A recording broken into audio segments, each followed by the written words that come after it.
नमस्कार दोस्तों, एक बार फिर से स्वागत है आपका अपने YouTube चैनल फ्री स्टडी पर। आज की वीडियो में हम बात करने वाले हैं एक और मोस्ट इम्पॉर्टेंट क्वेश्चन के आंसर की, जिसमें हम जानेंगे कि नियोजन क्या होता है और साथ ही साथ नियोजन की विशेषता, कार्य, उसके उद्देश्य, उसकी प्रक्रिया, उसके लाभ और उसकी सीमाएं। आप मतलब ये सोचिए, कंप्लीटली हम पढ़ने वाले हैं प्लानिंग को। प्लानिंग से कोई भी क्वेश्चन आए, चाहे आपको वो क्वेश्चन आए चाहे ना आए, अगर आप ये सारी चीज़ें लिख देते हो तो आपको नंबर मिल ही जाएंगे।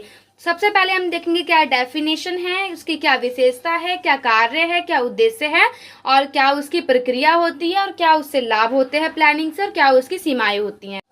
ये जो आपका क्वेश्चन है ये आपका यूनिट नंबर 3 में से क्वेश्चन है, जिसके बारे में हम जानेंगे। चलिए बिना किसी देरी के स्टार्ट करते हैं अपनी वीडियो को और समझते हैं कि नियोजन क्या होता है। देखिए, नियोजन को हिंदी में बोलते हैं, इंग्लिश में बोलते हैं प्लानिंग। प्लानिंग शब्द का मतलब ही होता है कि किसी भी चीज के ऊपर पहले से बात विचार करना, यानी कि प्लानिंग करना। जब भी हम पढ़ते हैं तो उससे पहले हम अपना टाइम टेबल फिक्स करते हैं, वही होता है प्लानिंग, कि हमें कैसे पढ़ना है, कब पढ़ना है, क्या पढ़ना है। तो देखिए, लिखना क्या है आपको इसके अंदर, किसी भी काम को करने से पहले उस काम के बारे में सोचना ही क्या है, नियोजन है।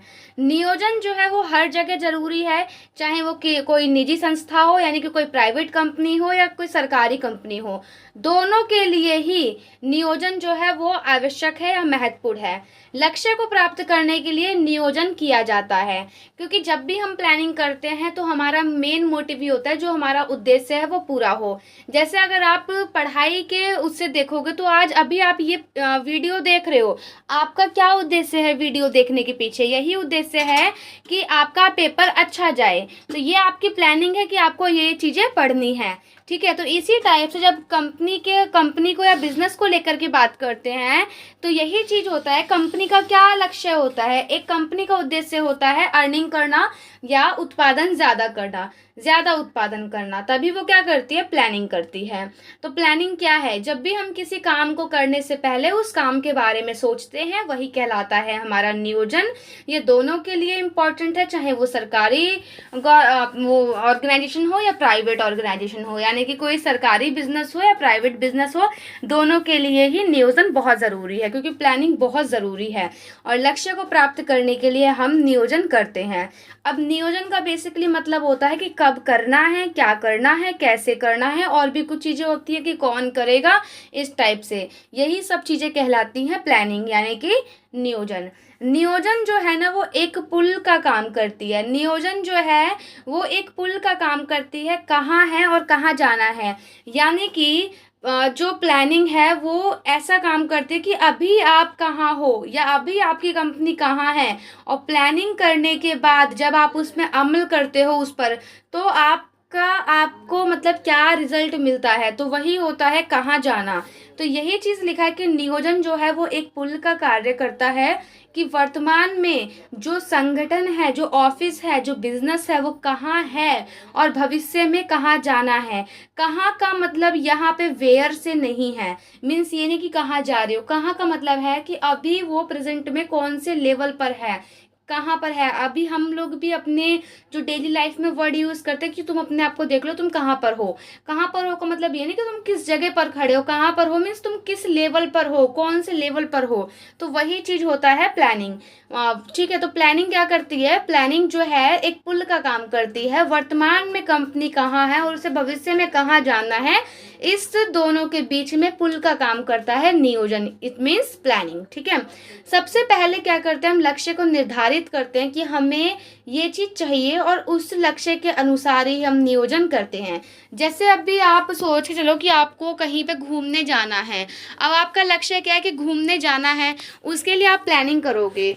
तो पहले आपको क्या करना है कि अपने लक्ष्य को निर्धारित करना है और उसके बाद ही आपको नियोजन करना है, मीन्स प्लानिंग करनी है।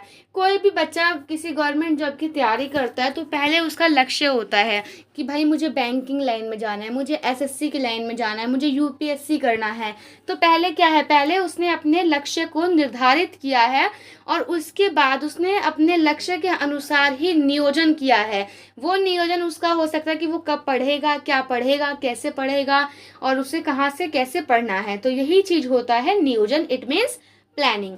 नियोजन में समय का महत्व आवश्यक है। बिना समय के अगर आप कोई भी चीज़ सोचते हो, मान लो कि हमारा टारगेट क्या होता है कि हमें कल घूमने जाना है, यानी कि समय क्या है कल, तो समय का होना बहुत इम्पोर्टेंट है। अब हम ये सोचते हैं कि हमें कभी तो जाना है घूमने, कभी जाना है, और हम अभी से प्लानिंग कर रहे हैं, तो फिर ऐसी प्लानिंग का कोई फ़ायदा नहीं। अब जैसे आप मान लो को बहुत सारे बच्चे हैं, उन्हें एसएससी क्लियर करनी होती है, उन्हें यूपीएससी क्लियर करनी होती है, तो वो सोचते हैं कि मुझे 1 साल के अंदर करनी है, मुझे 2 साल के अंदर करनी है। अब काफ़ी बच्चे सोचेंगे भाई मुझे कभी भी बस एसएससी क्लियर करनी है, कभी भी हो जाए, और मैं प्लानिंग कर रहा हूँ, तो फिर उस प्लानिंग का कोई भी मतलब कोई भी उसका वो नहीं है, ठीक है, अंश नहीं है। क्योंकि जब तक हो सकता है कि आप उस चीज़ें सीखो, तब तक हो सकता है कि आपकी एज निकल जाए। तो इसीलिए बोला गया कि प्लानिंग के अंदर समय जो है ना, टाइम की इम्पोर्टेंस बहुत ज़्यादा है, कि आपकी कंपनी अभी कहाँ है और आपको कंपनी कब तक स्थापित करनी है, मीन्स कब तक का रोल इसके अंदर बहुत ज़्यादा होता है, समय का रोल। अब हम बात कर लेते हैं नियोजन की क्या क्या विशेषताएं होती हैं। देखिए, इससे पहले आपने बहुत सारी वीडियो देखी होगी, लेकिन आज अगर आप इस वीडियो को 2 बार देख लोगे ना, या स्किप करके, मीन्स जैसे मान लो ये वीडियो की लाइन है, मैंने यहाँ तक पढ़ा दिया, वीडियो को पीछे करके दोबारा देख लोगे ना एक बार विशेषताओं को, तो आपको विशेषता रट जाएंगी। और आपको पेपर में 6 से 7 ही विशेषता लिखनी होती है, लेकिन मैंने आपको यहाँ पे डबल विशेषता करवाई है, 12 से 13 विशेषताएं जो है मैंने यहाँ पर आपको करवा रखी है। सबसे पहले प्लानिंग का जो वो विशेषता है वो ये है लक्ष्य प्राप्ति, क्योंकि विशेषता का मतलब क्या है कि हमें उसके गुण बताने हैं, लाभ बताने हैं, दोनों बताने हैं, ठीक है। तो सबसे पहले प्लानिंग क्या है, प्लानिंग की पहली विशेषता है कि वो लक्ष्य प्राप्ति के लिए होती है, यानी प्लानिंग हम क्यों करते हैं, हमें अपने लक्ष्य को प्राप्त करना होता है। और प्रबंधन का प्राथमिक कार्य है, प्राथमिक का मतलब होता है फर्स्ट कार्य। यूनिट 2 में अभी आपने नहीं पढ़ा होगा, या जिन बच्चों ने पढ़ा होगा उन्हें पता होगा, मैंने नहीं पढ़ाया इसलिए मैं आपको बता देती हूँ। यूनिट 2 में हमें पढ़ना होता है प्रबंधन के कार्य, जो कि 5 कार्य होते हैं। पहला होता है प्लानिंग, दूसरा होता है ऑर्गेनाइजिंग, फिर आपका स्टाफिंग होता है, और भी चीज़ें नीचे यहाँ पे होती हैं।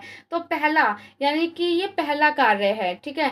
मैंने आपको यूनिट 2 इसलिए नहीं करवाई क्योंकि यूनिट 2 में ना बेसिकली हमें यही पढ़ना है कि आयोजन क्या है, नियोजन क्या है, प्लानिंग, ऑर्गेनाइजिंग क्या है, स्टाफिंग क्या है, यही सब चीज़ें पढ़नी है जो हमें ऑलरेडी डीप से यूनिट 3 और यूनिट 4 और यूनिट 5 में पढ़नी है। तो अगर आप यूनिट 3, 4 और 5th को पढ़ लोगे, तो आप अगर आपसे यूनिट 2 में से क्वेश्चन पूछ ले तो आप अपने आप करके आ जाओगे। क्यों? क्योंकि उसमें प्रबंधन के कार्य हैं जो कि हम पढ़ रहे हैं ऑलरेडी। प्रबंधन का पहला ही कार्य होता है प्लानिंग करना, यानी कि ये प्राथमिक कार्य है। तो आशा करती हूँ कि दूसरी जो हेडिंग है वो आपको समझ में आ गई होगी। उसके बाद है प्लानिंग जो है वो सर्वव्यापी है, यानी कि वो सभी लेवल पे होता है, टॉप लेवल पे भी होता है, मीडियम लेवल पे भी होता है, लो लेवल पे भी होता है। ये चाहे आप लेवल के अकॉर्डिंग देखो या कंपनी के अकॉर्डिंग देखो, यानी कि कोई छोटी कंपनी है या एक दुकानदार ही क्यों ना हो, उसके लिए भी प्लानिंग बहुत ज़रूरी है। एक मिडिल क्लास बिजनेसमैन हो या एक हाई क्लास बिजनेसमैन हो, तीनों के लिए ही प्लानिंग बहुत ज़रूरी है। और अब क्या है, जैसे मान लो कि टॉप मैनेजमेंट की बात करते हैं, सबसे जो बड़ी कंपनी होती है, तो उसमें भी 3 भाग होते हैं, एक होता है अपर, एक होता है मिडल, एक होता है लोएस्ट। तो हर लेवल में भी ज़रूरी होती है प्लानिंग, चाहे वो मैनेजर लेवल पर हो, चाहे वो एम्प्लॉय के लेवल पर हो, चाहे वो डिपार्टमेंट के लेवल पे हो। तो जो प्लानिंग है वो सर्वव्यापी और सार्वभौमिक प्रक्रिया है। साथ ही साथ ये भविष्यवादी है, क्योंकि इससे हमें ये पता लगता है कि भविष्य में हम क्या चीज़ें कर सकते हैं और क्या चीज़ें नहीं कर सकते हैं। उसके बाद है निर्णय लेने की प्रक्रिया। निर्णय लेने की प्रक्रिया को आपको लिंक करना है कि सर्वोत्तम विकल्प का चयन। इसका मतलब ये होता है, देखिए थोड़ा ध्यान से सुनना, निर्णय लेने की प्रक्रिया में आपको क्या लिखना है, आपको इसमें एक ही ऑप्शन चूज करना है। जैसे अगर हम एग्जाम्पल लेते हैं, तो हम अगर आपका कोई भी मतलब मोटिव है, जैसे आपको एसएससी क्लियर करनी है, ठीक है, तो वहाँ पर आपका ये होगा कि भाई मुझे 2 घंटे पढ़ने हैं, मुझे 4 घंटे पढ़ने हैं, मुझे 6 घंटे पढ़ने हैं, मुझे 8 घंटे पढ़ने हैं। तो आपके पास यहाँ पे कई सारे विकल्प होते हैं, तो इस विकल्पों में से सबसे सर्वोत्तम विकल्प को चुनना ही जो है निर्णय लेने की प्रक्रिया कहलाता है। क्योंकि जब हम प्लानिंग करते हैं तो प्लानिंग के अंदर एक हमारा कोई एक निर्णय मतलब एक हमारे पास विकल्प नहीं होता है। अब अगर हमें अपने ऑर्गेनाइजेशन को यहाँ से यहाँ पर लेके जाना है तो हो सकता है उसके कई सारे रास्ते हो, या हम उसे ऐसे ले जाएं, या हम उसे ऐसे ले जाएं, या हम डायरेक्टली ले जाएं। बहुत सारे तरीके होते हैं, बहुत सारे विकल्प होते हैं। तो इन सारे विकल्पों में से किसी एक को चुना जाता है, फिर उसी के आधार पर प्लानिंग की जाती है। जैसे अगर आप कहीं घूमने जा रहे हो, आपका मन है घूमने जाने का, आप जा सकते हो, मेट्रो से जा सकते हो, बस से जा सकते हो, ठीक है। आपकी अपनी व्हीकल है तो आप अपने व्हीकल से जा सकते हो। इसके अलावा आप कोई बुक जैसे ओला वगैरह है वो चीज़ बुक भी कर सकते हो, ठीक है।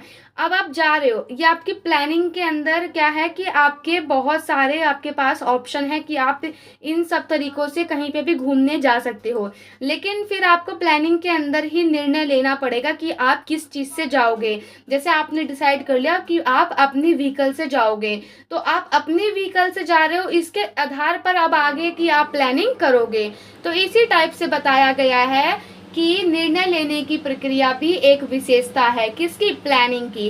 क्योंकि इसमें बहुत सारे ऑप्शन हमारे पास होते हैं और बहुत सारे ऑप्शन में से हमें किसी एक ऑप्शन को, सर्वोत्तम ऑप्शन को चुनना पड़ता है जो ज़्यादा अच्छा हो।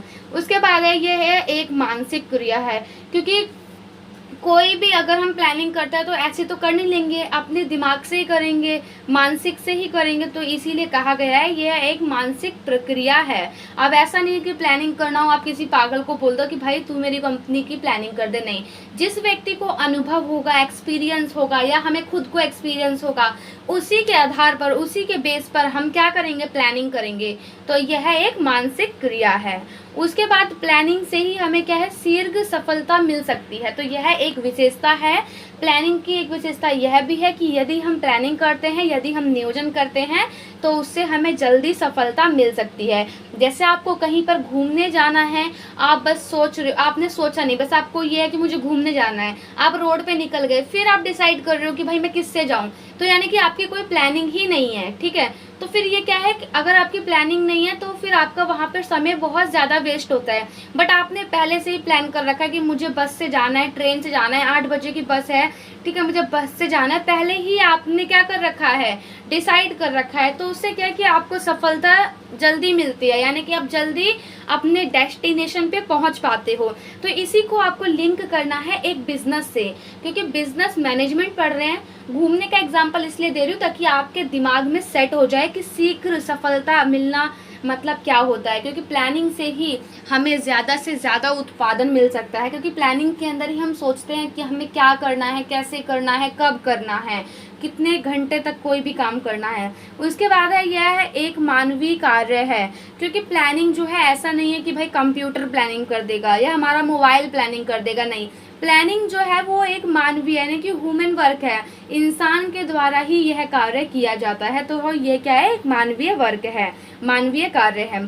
सतत कार्य का मतलब होता है कंटिन्यू चलने वाला प्रोसेस है। किसी भी कंपनी में ऐसा नहीं है कि आज हमें कंपनी खड़ी करनी है तो हमने आज प्लानिंग कर ली और कल इस प्लानिंग को गायब, नहीं। क्योंकि आए दिन बहुत सारे वर्कर आते हैं, जाते हैं, हर चीज़ वहाँ पे जो वातावरण है चेंज होता है, इसलिए प्लानिंग टाइम टू टाइम बदलती रहती है और यह एक कंटिन्यू प्रोसेस है। जैसे अगर आप एक एग्जांपल लो तो जैसे मान के चलो कि आपकी एक छोटी सी दुकान है, आपकी एक छोटी सी दुकान है, आपने एक दुकान में सेल किया 1 लाख रुपए का सामान।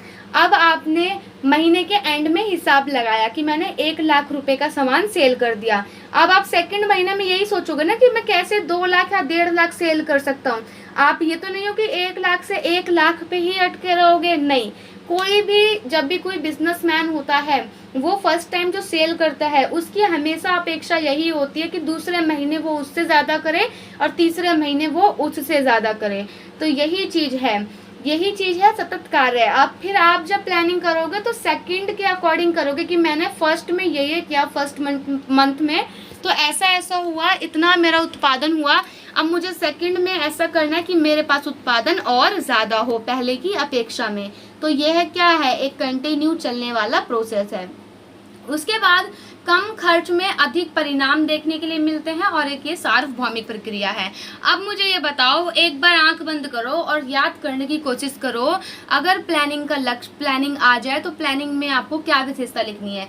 पहला लिखना है लक्ष्य प्राप्ति, दूसरा लिखना है कि प्रबंधन का पहला कार्य है, सर्वव्यापी प्रक्रिया है, सार्वभौमिक प्रक्रिया है, भविष्यवादी है, निर्णय लेने की प्रक्रिया है, मानसिक प्रक्रिया है, मानवीय है, सतत है, कम खर्च में अधिक परिणाम देखने के लिए मिलते हैं और शीघ्र सफलता मिलती है। तो यही सब है नियोजन की विशेषताएं। अब हम बात कर लेते हैं नियोजन के कार्य या उद्देश्य। देखिए, कार्य आ जाए, उद्देश्य आ जाए, लाभ आ जाए या महत्व आ जाए, क्योंकि बातें जो है ना वो इन सब के इर्द गिर्द ही घूमेंगी। तो आपको यही सारी चीजें एक बार याद कर लेनी है। आपको नहीं भी कुछ आता है, बना बना के इसका पॉइंट उसमें कर देना, उसका पॉइंट इसमें कर देना, कोई प्रॉब्लम नहीं होगी, ठीक है। क्योंकि कुछ ना लिखने से अच्छा है कि कुछ लिख के आना।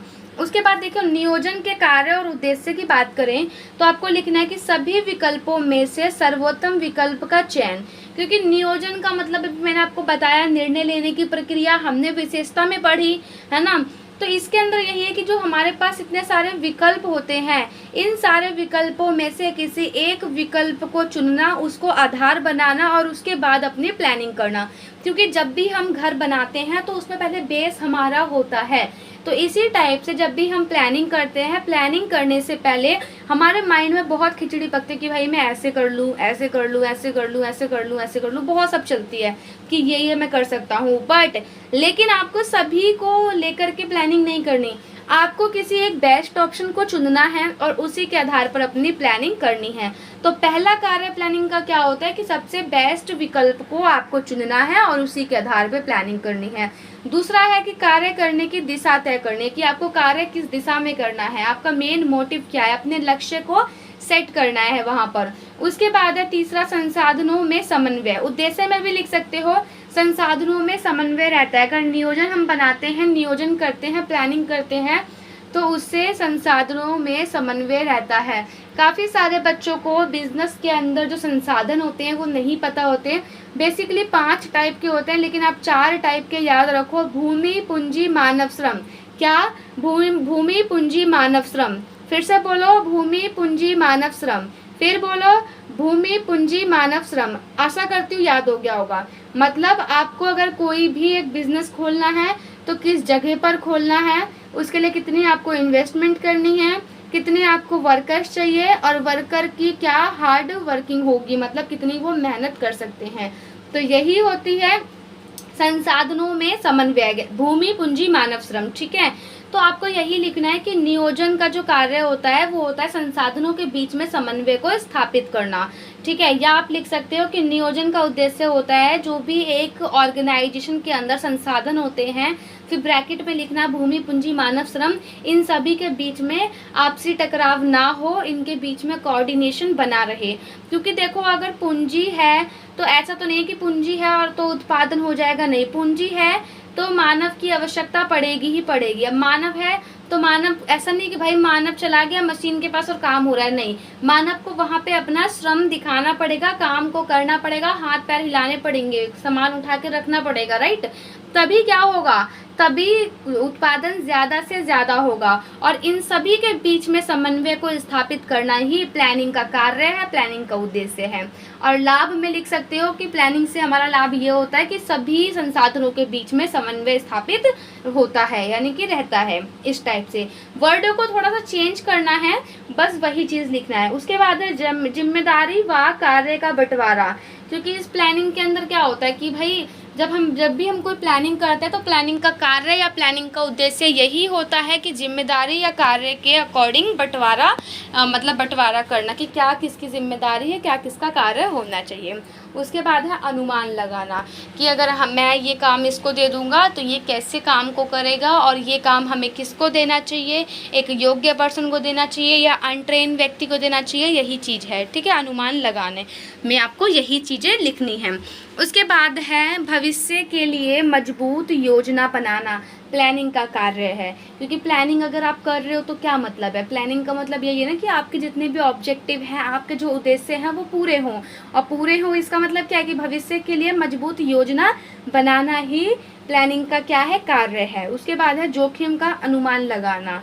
ठीक है, कि क्या क्या अगर हम प्लानिंग कर रहे हैं तो इससे हमें क्या क्या चीज़ें, मतलब क्या क्या फ़ायदे तो होंगे ही, लेकिन क्या क्या नुकसान हो सकते हैं, तो नुकसान को भी एक बार देखना है कि इस चीज़ को अपनाने से हमें क्या क्या चीज़ें नुकसान हो सकती हैं। और अगर हम प्लानिंग करेंगे तो इससे प्लानिंग का लाभ हमारा ये होता है कि हम दुर्घटनाओं को रोक सकते हैं। और यहाँ पे हमें क्या लिखना है, उद्देश्य। तो प्लानिंग का उद्देश्य ये होता है दुर्घटना को रोकना, या प्लानिंग का कार्य होता है दुर्घटनाएं जो एक कंपनी के अंदर होती हैं उन सभी दुर्घटना को रोकना। साथ ही साथ संसाधनों का उचित उपयोग, यानी कि जितने भी संसाधन है, चाहे वो मानव है, श्रम है, पूंजी है, उन सभी का प्रॉपर तरीके से यूज हो। ये किसका कार्य है, ये किसका काम है, ये प्लानिंग का काम है, ये प्लानिंग का उद्देश्य है। और प्लानिंग के लाभ में भी लिख सकते हो कि प्लानिंग का लाभ ये है कि इससे सारे संसाधन उचित उपयोग मतलब होते हैं ऑटोमेटिक।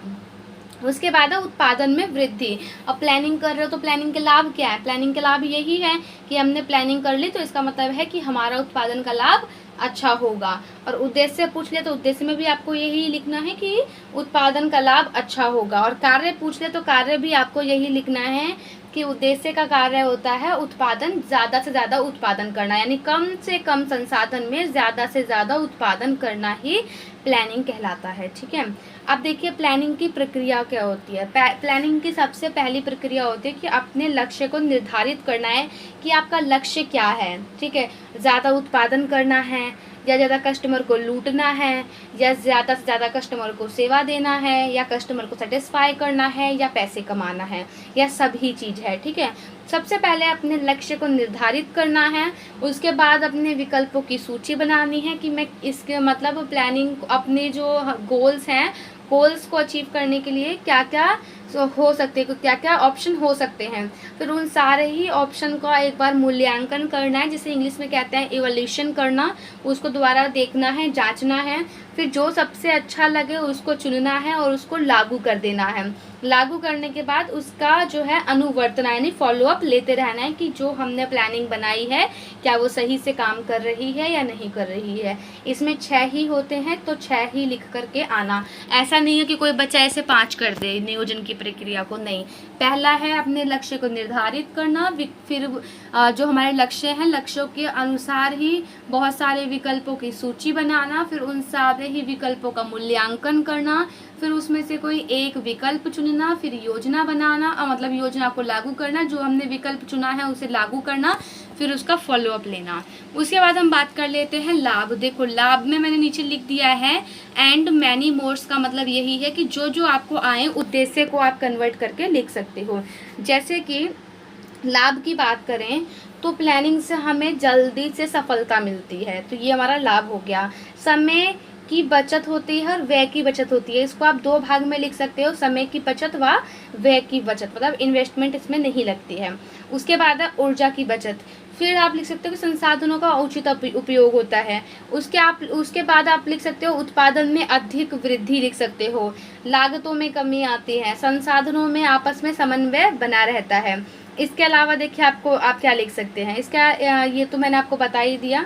ये आपको लाभ में लिखना है कि संसाधनों में समन्वय बना रहता है, और लाभ में लिख सकते हो कि सभी को अपने जिम्मेदारी और कार्य के बारे में पता होता है। उसके बाद लिख सकते हो कि दुर्घटना से हम बच सकते हैं क्योंकि लाभ है हमारा ये। उसके बाद उत्पादन में वृद्धि, और बाकी जो नीचे करवाए हैं वो। तो ये हो गया आपके लाभ। एक से दो बार वीडियो को देख लेना, आपको ऑटोमेटिक याद हो जाएगा, या लिख के 1-2 बार रिवीजन कर लेना, ऑटोमेटिक आपको याद रहेगा। और यही सारी चीज़ें आपको बार बार हर चीज़ में पढ़नी है। ठीक है, इसके बाद है नियोजन की क्या सीमाएं होती हैं, क्योंकि अगर हम प्लानिंग कर रहे हैं तो उसकी कुछ लिमिटेशन भी हैं, कुछ उसकी हानियां भी हैं। तो हानियां देख लेते हैं, सबसे लास्ट से शुरू करते हैं। सफलता की कोई गारंटी नहीं होती, ज़रूरी नहीं है प्लानिंग करने से हमें सफलता ही मिलेगी। जैसे हमने प्लानिंग कर ली कि हमें एसएससी 1 साल के अंदर क्लियर करनी है या 3 महीने के अंदर क्लियर करनी है, मुझे इतना पढ़ना है, तो ज़रूरी नहीं है कि भाई आप उस चीज़ को क्लियर ही कर पाओ। ये आपकी प्लानिंग है। हाँ 80% है कि आप कर सकते हो, बट सफलता की यहाँ पर कोई भी गारंटी नहीं होती है प्लानिंग के अंदर। उसके बाद है नियोजन बहुत नियोजन करने में बहुत समय बर्बाद होता है, क्योंकि जो हम प्लानिंग पढ़ रहे हो, आप खुद सोचो प्लानिंग को पढ़ने के लिए आपको आधा से 1 घंटा चाहिए, है ना। तो जब प्लानिंग हम करते हैं किसी चीज़ की, तो हमें और कितना समय चाहिए होता है, बहुत समय चाहिए होता है। और प्लानिंग जो है वो बहुत महंगा भी होता है, और नियोजन जो है मतलब प्लानिंग जो है वो परिवर्तनशील वातावरण में प्रभावी नहीं है।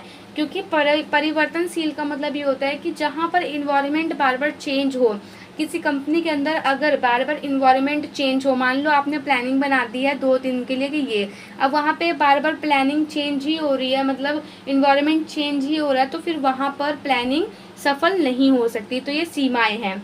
सीमाएं आपसे कम पूछेगा, लाभ करके जाना, विशेषताएं करके जाना, प्रक्रिया करके जाना, और प्लानिंग क्या होती है ये। कुछ भी आ जाए प्लानिंग का क्वेश्चन, यही आंसर लिख के आना जो करवा दिया है, क्योंकि ना लिखने से अच्छा है कि कुछ लिख के आओ। और आशा करती हूँ आपको प्लानिंग पूरा का पूरा समझ में आया होगा। अगर समझ में आया है तो चैनल को सब्सक्राइब, वीडियो को लाइक और कमेंट करके ज़रूर बताएं कि प्लानिंग आपको समझ में आया कि नहीं आया। प्लानिंग का ही एक भाग हमने पढ़ा था निर्णय लेने की प्रक्रिया, ठीक है।